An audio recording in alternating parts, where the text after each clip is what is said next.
உலகெங்கும் நிறைந்திருக்கும் தமிழ் நேயர்கள் அனைவருக்கும் எமது மனமார்ந்த வணக்கம். நான் உங்கள் ஜோதிடர் அந்தியூர் சுதாகர், பாரம்பரிய முறை ஜோதிட ஆராய்ச்சியாளர். இன்று நாம் காணக்கூடிய தலைப்பு சிம்ம ராசி அன்பர்களுக்கு பாக்கிய சம்பந்தப்பட்ட இடத்தில் இருக்கக்கூடிய குரு பகவான்.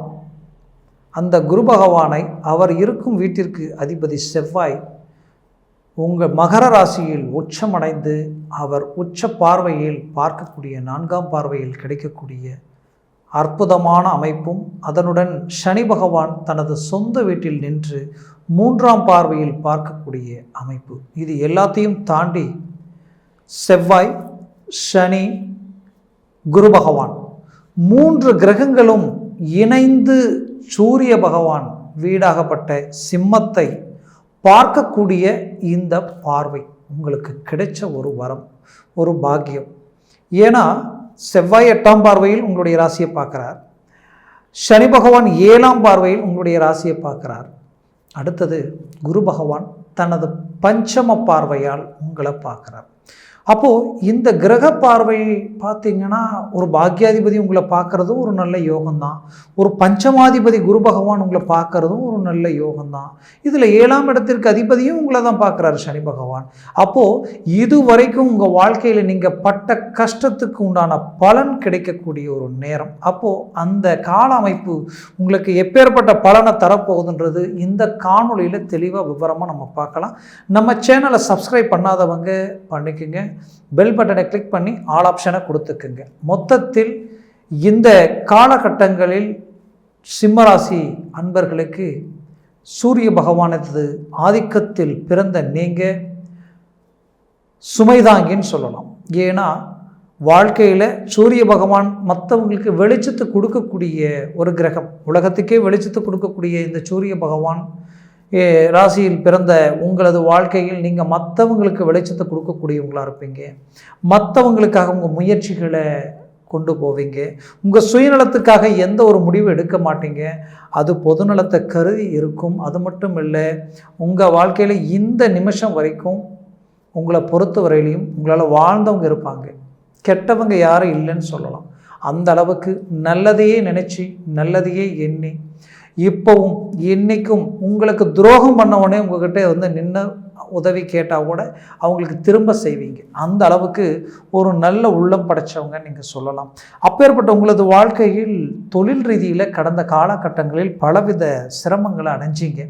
அந்த சிரமங்களால் தொழிலில் பார்ட்னர்ஷிப் ரீதியில் இருந்தும் தொழிலாளிகள் ரீதியில் இருந்தும் பலவித மன உளைச்சல்களும், நீங்கள் போட்ட கணக்கு, அதாவது நீங்கள் இன்வெஸ்ட் பண்ண ரீதியிலையும் ஒரு பக்கம் பணம் நஷ்டங்களும், மறுபுறம் நீங்கள் எந்த தவறுகளும் செய்யலை, உங்களுக்கு சுயநலத்துக்காக எதையும் செய்யலை, ஆனால் எங்கே தப்பு நடந்ததுனே தெரியல. ஆனால் இன்றைக்கி வந்த வேகத்துக்கு ஏறி இருந்தால் பெரிய லெவலில் சாதிச்சிருக்கலாம். சில சரிவுகளால் அப்படியே இன்றைக்கி ட்ராப் ஆகி நிற்கக்கூடிய ஒரு சூழ்நிலை. இந்த நிலை எதிரிக்கு கூட வரக்கூடாது. ஏன்னா வாங்காத கடனுக்கு வட்டியை கட்டினா எப்படி இருக்குமோ, ஒரு மனுஷன் வட்டிக்கு வட்டி வாங்கி வட்டி கட்டும் பொழுது எப்படி கடன் கட்ட முடியும்? இதெல்லாம் நினச்சா நைட்டு 2 மணி ஆனாலும் தூக்கம் இல்லை, பல யோசனைகள், பல சிந்தனைகள். இதை எப்படி சரி பண்ண போகிறோம், மீண்டும் எப்படி நாங்கள் வெளியில் வரப்போகிறோன்ற குழப்பத்தில் இருந்த உங்களுக்கு கடந்த காலகட்டங்களில் இருந்த கிரக அமைவுகள் எதுவுமே உங்களுக்கு பலவீனமாக தான் இருந்தது, பலமாக இல்லை. குரு பகவானே இப்போ தான் தெளிவாக இருக்கு. அதுவும் இந்த ஜனவரியிலிருந்து தான் உங்களுக்கு ஒரு கிளாரிட்டியே கிடைச்சிருக்கு. ஜனவரியிலிருந்து இனம் புரியாத ஒரு தன்னம்பிக்கை, எதுலேயுமே ஒரு தைரியம், துணிச்சல், பார்த்துடலான்ற அளவுக்கு சில பேருக்கு பல நல்ல விஷயங்கள் கண்டினியூ ஆகிட்டுருக்கு. அதே போல் மீண்டும் இப்போது இந்த 3 கிரக பார்வை, அதுவும் இந்த 40 நாட்கள் இருக்கும். பிப்ரவரி மாதம் 6ஆம் தேதியிலிருந்து உங்களுக்கு பிப்ரவரி 6லிருந்து மார்ச் 16ஆம் தேதி வரைக்குமே இந்த கால அமைப்பு உங்களுக்கு கண்டினியூவாக இருக்கும். அப்போ இந்த தருணத்தில் நீங்கள் எடுக்கிற முயற்சிகள் வெற்றிகள் கிடைக்கும். தொழில் ரீதியில் இருக்கிற சிக்கலை சரி செய்திடுவீங்க. கடன் சுமைகளை நீங்கக்கூடிய அளவுக்கு திடீர் யோக அமைப்புகள் உங்களுக்கு உண்டாகும். திடீர் வளர்ச்சிகள் உங்களுக்கு கிடைக்கும். முயற்சிகளை பலப்படுத்தினால் உங்களுக்கு எந்த ரூபத்தில் நல்லது நடக்கும்னு சொல்ல முடியாது. ஏன்னா 7ஆம் இடத்துல இருக்கிற சனி பார்வை பார்த்தீங்கன்னா, அந்த சனி பார்வையுடன் இணைந்து குருவும் ப்ளஸ் செவ்வாயும் பார்க்கக்கூடிய இந்த அமைப்பு உங்களுக்கு 4ஆம் இடத்திற்கு அதிபதி செவ்வாய், அந்தஸ்து மரியாதை சார்ந்த இடத்திற்கு அதிபதி. அப்போ உங்களுடைய அந்தஸ்து மரியாதை மீண்டும் அடுத்த லெவலுக்கு கொண்டு போகக்கூடிய வாய்ப்புகளை உண்டாக்கிடுவீங்க, உருவாக்கிடுவீங்க. அது மட்டும் இல்லை, வேலையில் இருக்கக்கூடிய சிக்கலை சரி செய்திடுவீங்க. தொழில் வேலையில் உத்தியோகம் அரசு உத்தியோகத்தில் இருக்கிறவங்களுக்கு பலவித மன உளைச்சல்களை சந்திச்சுன்னு இருப்பீங்க. அப்பேற்பட்ட உங்களுக்கு மீண்டும் அது எல்லாத்தையும் சரி செய்து ஒரு நல்ல இலக்கு அடையக்கூடிய வாய்ப்புகள் உங்களுக்கு கிடைக்கும். ப்ரமோஷன் கிடைக்கக்கூடிய ஒரு பாக்கியமாக உங்களுக்கு அமையும். காரணம், குரு பகவான் நிற்கக்கூடிய இடம் அது சூரிய பகவானுக்கு உச்ச வீடு. அது மட்டும் இல்லை, செவ்வாய் பகவானது வீடு அதுதான். அந்த செவ்வாயும் இப்போ உச்சமடைஞ்சு அந்த இடத்த பார்க்குறாரு. அப்போது கேந்திர ஸ்தானங்கள் பலம் பெறுது. எப்படின்னா, உங்களுடைய இடத்திற்கு அதிபதி சூரியன் உச்ச வீடா 10ஆம் வீடா அமர்ந்து அந்த இடத்துல குரு பகவான் நின்று அந்த இடத்த 4ஆம் இடத்திற்கு அதிபதி கேந்திராதிபதி செவ்வாயும் உங்களுக்கு 7ஆம் இடத்திற்கு அதிபதி சனியும் அந்த இடத்த பார்க்குறாங்க. அப்போது கேந்திரம் 4 மூலையும் 1, 4, 7, 10 பார்வைகளால் பலம் கிடைக்கக்கூடிய அற்புதமான அமைப்பு. ஏன்னா அந்த 10ஆம் வீட்டையும் பார்த்தீங்கன்னா ஒரு அருமையான அமைப்பில் சனி பகவானது பார்வை அங்கே விழுது. அப்போது 4 வீட்டிற்கும் கிரக பார்வைகள் பலமாக அமரும் பொழுது ஒரு பக்கம் வேலையில் இருக்கிற பிரச்சனையும் நீங்கிடும். வேலையில் அடுத்த லெவலுக்கு போயிடுவீங்க. இத்தனை நாளாக உங்களுக்கு தகுதி இல்லாதவங்க உங்களை ஓவர்டேக் பண்ணக்கூடிய நிலை உண்டாக இருந்திருக்கும். அவங்கள அழகாக நீங்கள் ஓவர்டேக் பண்ணுறது மட்டும் இல்லை, நினச்சி பார்க்காத அளவுக்கு வளர்ச்சி அடைவீங்க. அடுத்தது தொழில் ரீதியிலையும் உயர்வான நிலையை உண்டாக்க போகிறீங்க. 7ஆம் வீடுன்றது திருமண வாய்ப்புகள். திருமண வாய்ப்புகள் சார்ந்த ரீதியிலும் ஒரு நல்ல அருமையான அமைப்பு உண்டாக்கிடுவீங்க. கடந்த காலகட்டங்களில் திருமணத்திற்கு முயற்சிகள் செய்து மன உளைச்சலுக்கு ஆளாகி கல்யாணம் ஒரு நல்ல காரியம் சுபகாரியத்துக்கு நான் வரலன்ற அளவுக்கு மன உளைச்சலுக்கு ஆளாயிட்டீங்க. காரணம் என்னென்னா, போனால் கேட்பாங்க, கல்யாணம் ஆகலை, ஏன் இன்னும் ஆகலை, ஏன் பொண்ணு பார்க்கலையா, ஏன் மாப்பிள்ளை கிடைக்கலையா, இது எல்லாமே கேட்பாங்க. அப்போது இந்த நிலையில் இருந்து நாம் மீண்டு வெளியில் வர முடியுமான்னு எதிர்பார்க்கக்கூடிய உங்களுக்கு அந்த திருமண வாய்ப்பு கைகூடி வரும். அடுத்தது 11ஆம் வீடு. உங்களுக்கு 11ஆம் வீட்டிற்கு அதிபதி புதன். அந்த புதனும் உங்களுக்கு பார்த்தீங்கன்னா சூரியனுடைய இணைவு பெறக்கூடிய அமைப்பு இருக்கிறதுனால இந்த 11ஆம் வீடுன்றது பார்த்தீங்கன்னா அடுத்த மறு திருமணத்திற்குரிய இடம். அப்போ அவர் உங்களுடைய ராசியினுடைய நாதனுடைய சேரும் பொழுது ஆட்டோமேட்டிக்காக மறு திருமணத்திற்கு உண்டான வாய்ப்புகளும் இந்த 40 நாட்களில் உங்களுக்கு நடக்கும். அதற்குண்டான முயற்சிகள் எடுங்க. 100% உங்களுக்கு கை கொடுக்கும். அது மட்டும் அல்ல, உங்களது வாழ்க்கையில் புத்திர பாக்கியம் பஞ்சம ஸ்தானாதிபதி யாருன்னு பார்த்தீங்கன்னா குரு பகவான் தான். அந்த குரு பகவானும் உங்களுக்கு பாக்கியத்தில் நின்று அந்த இடத்த இந்த செவ்வாய் பார்வை அங்கே விழும் பொழுது அதுவே உங்களுக்கு கிடைச்ச ஒரு வரம், அதுவே உங்களுக்கு ஒரு பாக்கியம். அப்போது அந்த பாக்கிய சம்மந்தப்பட்ட இடமும் உங்களுக்கு ஒரு பலமான ரீதியில் இருக்கும் பொழுது புத்திர பாக்கியம் உங்களுக்கு தானாகவே கிடைக்கும். அந்த புத்திர பாக்கிய அமைப்பு உங்களுக்கு நல்ல அமைப்புகள் உண்டாகும். ஆக மொத்தத்தில் பாக்கியாதிபதி செவ்வாயது பார்வை உங்களுக்கு பாக்கியஸ்தானத்தில் மீண்டும் விடும் பொழுதும் பஞ்சமாதிபதி உங்களுக்கு பார்த்தீங்கன்னா செவ்வாயா இருக்கிறதும் உங்களுக்கு கிடைச்ச ஒரு அருமையான 4ஆம் இடத்திற்கு அதிபதி உங்களுக்கு செவ்வாய், இந்த குரு பகவான் பஞ்சமாதிபதி. அப்போ இந்த அனைத்து கிரகங்களுடைய இணைவுகளும் உங்களுக்கு புத்திரபாகியம் கிடைச்சிடும், உங்களுக்கு திருமண வாழ்க்கையும் அமைஞ்சிடும். அது மட்டும் இல்லை, பிள்ளைகள் சார்ந்த ரீதியில் பல சிக்கல்களை சந்திச்சிருப்பீங்க. நீங்கள் பெற்ற பிள்ளைகளுக்கு பலவித பிரச்சனைகளுக்கு ஆளாகி நிற்கக்கூடிய ஒரு சூழ்நிலைகளை சந்திச்சிருப்பீங்க. அதையும் சரி செய்யக்கூடிய ஒரு கால அமைப்பாக இது இருக்கும். மேற்கொண்டு பார்த்தீங்கன்னா நீங்கள் பெற்ற பிள்ளைகளுக்கு ஆரோக்கிய ரீதியிலையும் ப்ளஸ் கல்வி சார்ந்த ரீதியிலும் சிக்கல்கள் இருந்திருக்கும். அதையும் சரி செய்யக்கூடிய கால அமைப்பாக இருக்கும். இன்னும் சிம்மராசி அன்பர்கள் கடந்த காலகட்டங்களில் மருத்துவ ரீதியில் பாதிக்கப்பட்டிருப்பீங்க. வண்டி வாகனங்கள் ரீதியில் விபத்துகளை சந்திச்சிருப்பீங்க. அது மட்டும் இல்லை, குடும்ப ரீதியில் அதுவும் குறிப்பாக பார்த்தீங்கன்னா நரம்பு சார்ந்த ரீதியில் சிலருக்கு ஸ்ட்ரோக் ரீதியிலையும் சிலருக்கு ஹார்ட் சம்மந்தப்பட்ட சர்ஜரி ரீதியிலையும் எல்லாம் பாதிப்புகளை சந்திக்கக்கூடிய நிலைக்கு சிலர் ஆளாகியிருப்பாங்க. அவங்களுக்கு நான் என்ன சொல்ல வரேன்னா, இப்போ இந்த தருணத்தில் அதில் நல்ல ஒரு இம்ப்ரூவ்மெண்ட், ஒரு டெவலப்மெண்ட், அது மட்டும் இல்லை அந்த மருத்துவ ரீதியில் சந்தித்த அந்த கடன் சுமைகள் இது எல்லாமே சரியாகக்கூடிய ஒரு காலமாக உங்களுக்கு அமையும். சொந்த பந்தம் உற்றார் உறவினர்கள் ரீதியில் இருக்கக்கூடிய வெறுப்பு வேதனைகள் அந்த சலிப்பு சங்கடங்களும் தீரக்கூடிய ஒரு காலகட்டமாக உங்களுக்கு இருக்கும்.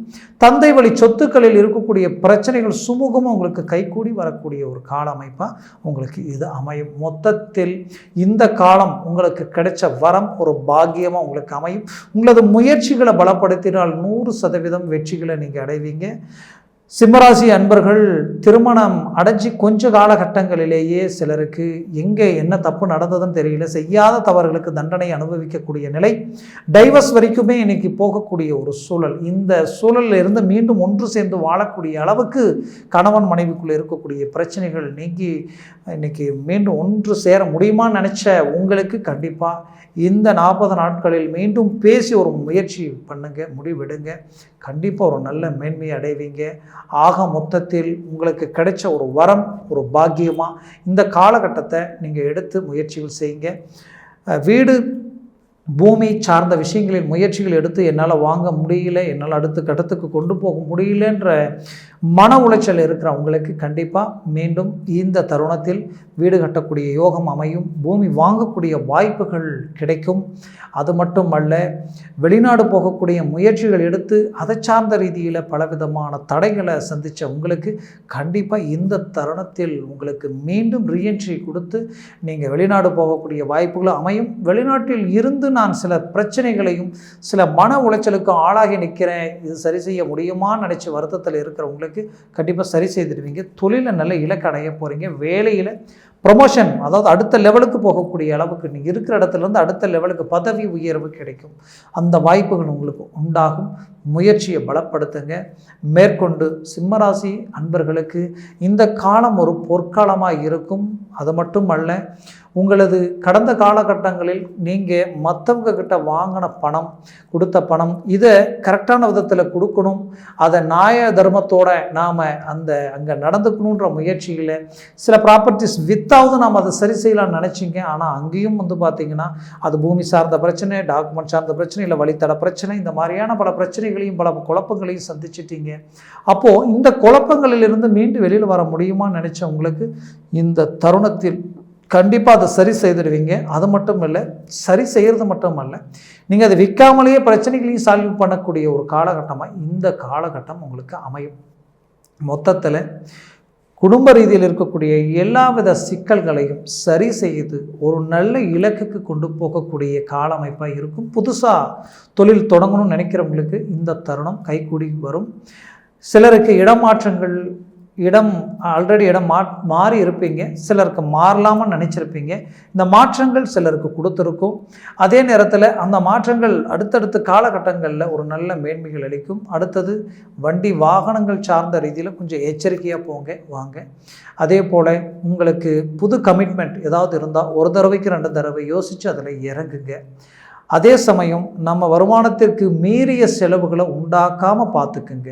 ஏன்னா ஒரு புறம் கண்டகச்சனி இருக்குது. அந்த கண்டகச்சனி முடிகிற வரைக்கும் நாம் கொஞ்சம் அந்த பணம் கொடுக்கல் வாங்கல் ரீதியில் எச்சரிக்கையாக இருக்கிறது ரொம்ப அவசியம். ஆக இந்த சிம்மராசி அன்பர்களுக்கு உங்களுக்கு நான் சொன்ன இந்த பலன்கள் எல்லாமே கோச்சார ரீதியினுடைய அடிப்படையில் சொல்லியிருக்கிறோம். உங்கள் ஜனன ஜாதகத்தில் திசா புத்திகள் இருக்குது.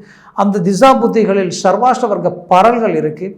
அந்த பரல்கள் எத்தனை அதில் பெற்றிருக்கு இந்த கிரகங்கள்ன்றதை பொறுத்து தான் இந்த பலன்கள் உங்களுக்கு முழுமையாக கிடைக்குமா இல்லை குறைவாக கிடைக்குமா அப்படின்றது நாம் சொல்ல முடியும். ஆக உங்கள் ஜனன ஜாதகத்தை பார்த்து எந்த ஒரு முடிவு எடுக்கிறது ரொம்ப நல்ல விஷயம். ஆக உங்கள் ஜனன ஜாதகத்தை பார்க்கணும்னு நினச்சிங்கன்னா கீழே இருக்கக்கூடிய கான்டாக்ட் நம்பருக்கு கால் பண்ணி முன்பதிவு செய்து வாட்ஸ்அப் மூலமாக உங்கள் ஜாதகத்தை அனுப்பி தெளிவாக விவரமாக கேட்டு தெரிஞ்சுக்கிங்க. அதை சார்ந்த முயற்சிகள் எடுங்க. உங்களுடைய வாழ்க்கையில் ஒரு நல்ல இலக்கை அடைவீங்க. ஆக சிம்மராசி அன்பர்களின் வாழ்க்கை வளமாக அமைந்திட எமது மனமார்ந்த வாழ்த்துக்கள். நன்றி, வணக்கம். மீண்டும் சந்திக்கலாம்.